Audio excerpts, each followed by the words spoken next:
Hey y'all, N4H&H here. So it's early in the morning, 8:19 right now in the east on a Saturday morning, and I wanted you to see this. So I've got noise level with a weak station in there.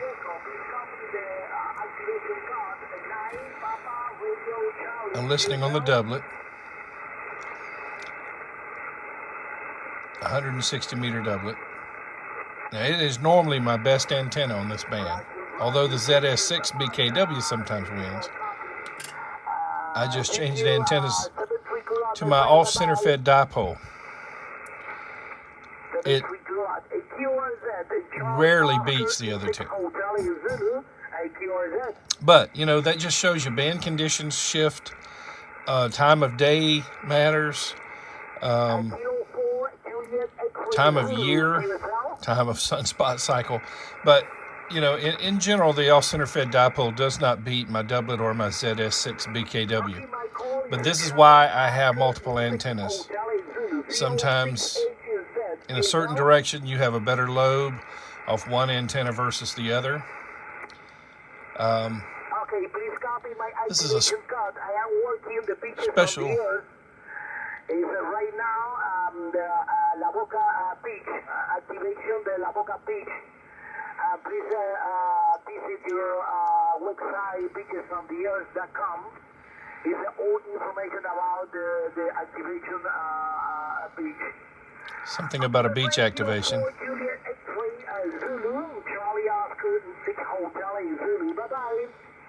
Okay, I'll see if I can work him.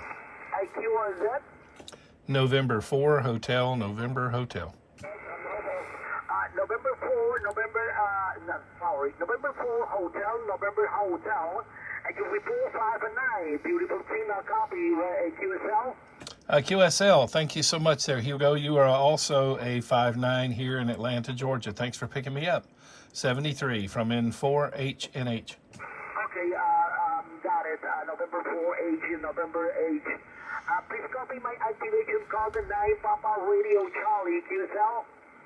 QSL, that's a beach activation? Roger, and La Boca Beach in the Q1 Republic and QSL. QSL, okay, thanks a lot. I'll look that up. 73 from N4H&H. Okay, 73, go on. Okay, Q1 is that? Okay, so it's a beach activation. He gave an activation code of 9PRC. But anyway, so I had no idea how much I was transmitting because I had to tweak the off-center fed dipole with the tuner. So I turned up to 25 watts of drive power. And because, you know, tuners like 20 watts to tune. Most of the auto tuners like 20 watts AM to tune. So I had it on 25 watts because, okay, so the off-center fed dipole, you'll read that, you know, you buy an off-center fed dipole and you'll read that it'll work 10, 12, 17, 20, 40, and a little bit of 80 without requiring a tuner. And that is generally true. But in, you know, at certain frequencies within the band, you know, the band edges or what have you, the SWR might run a little bit high.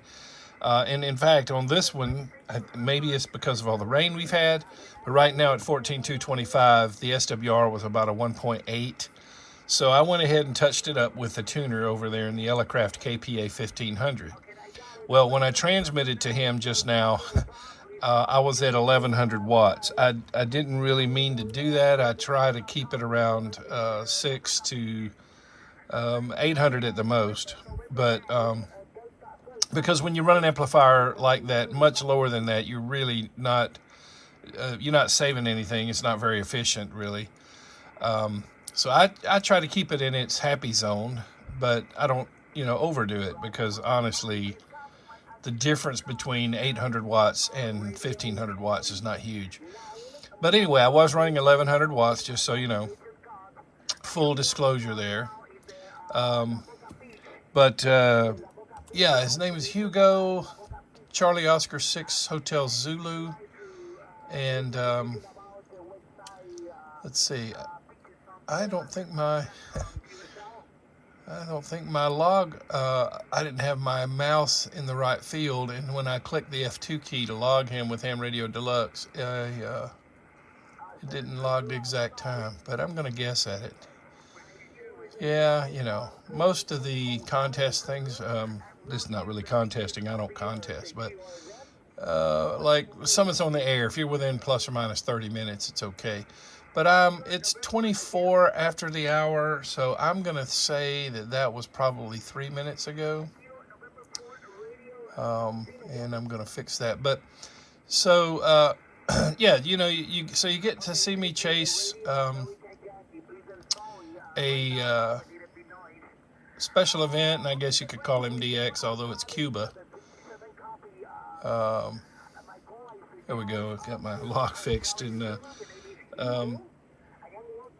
so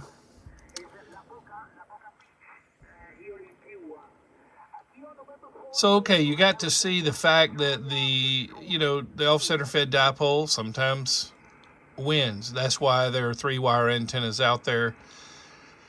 That's why you've heard me say, I tell my wife, you can't have too many antennas. But you understand the different antennas will have different bands that they're best on. They'll have different takeoff angles, lobes in different directions. So having multiple antennas can be good, though. And I'm limited on space. I have 1/3 acre to work with, and of course there's a house sitting on part of that. But as far as the 160 meter dipole, I'm able to have that because my next door neighbor, between my house and my neighbor's house, is a little bit of a low spot that you couldn't build a house on. And so my neighbor bought it and just called it part of his land. And he's a really cool guy. And so he lets me use a tree over there in his property to support one side of the doublet, the 160 meter doublet. See, that's about 250 feet of wire. So the other end stretches all the way across my property toward a road. And I have a tree there that I have that end suspended in. And in the middle is held up, and this is just how it works out on my lot. And if you watch my antenna farm video, you've seen this. The middle point of the doublet is just outside the shack window, and straight up there's a limb coming off of a maple tree that supports it at about 40 feet. Maybe, I guess, about 45 feet. But that's the story on the doublet. The ZS6BKW only needs 94 feet of width, and I've got it angled down as an inverted V.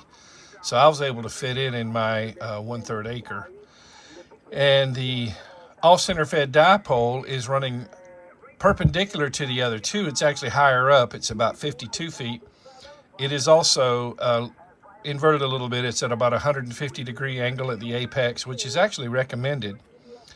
Generally, I like a 120 to a 150 degree angle. And one of my Patreon supporters, this week we kind of worked together on his antenna system through a Zoom call. No, I guess it was FaceTime. But anyway, Rajiv, hello. And he got the apex on his antenna set up at, I think, 150 degrees, he said. And it's working so much better for him now. He was wrestling with some SWR issues, trying to do a setup where it'd be more like a BOTA setup, a temporary mast that you push up, and you have a tripod and to hold it, and then you make an inverted V. In his case, he's got a folded dipole, but it was having some SWR issues, and so he got that angle. He got that angle. There's 2 meters over there. He got that angle corrected, and everything's better now. And of course, also you don't want to let the ends get close to the ground. You'll suffer what's called ground loss, and that will also affect the SWR performance and the SWR. So okay, there you go. Off-center fed dipole doing the trick here early in the morning. Now, as I close this video, let me just mention, later in the day that may not be the case. It varies. So that's why the old antenna switch over here, let me show you. that you've maybe seen in some other videos. I keep it in arm's reach. That's why it's there. Back to off-center fed dipole. I've had that one very long. It's older than any of my antennas. In fact, it is. Let me turn 2 meters off a minute. That the off-center fed dipole was made by a gentleman in Germany named Kurt Fritzel, Fritzel. It is model FD-4. It's a 3 kilowatt rating. It has a 6-to-1 balun. And the wire is aircraft control cable.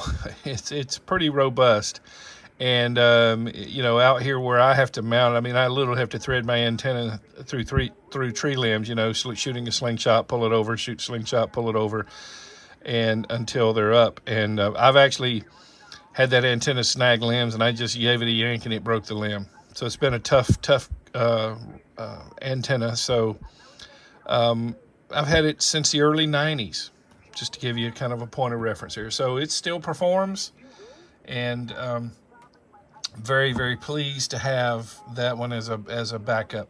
All right, hey, thanks for watching the video. Hope you like this operational video, and thank you to the Patreon support team who make these videos possible. They underwrite, I guess you might say, the cost of doing the channel here, offset the expenses, and for that matter, justifying my time to do this.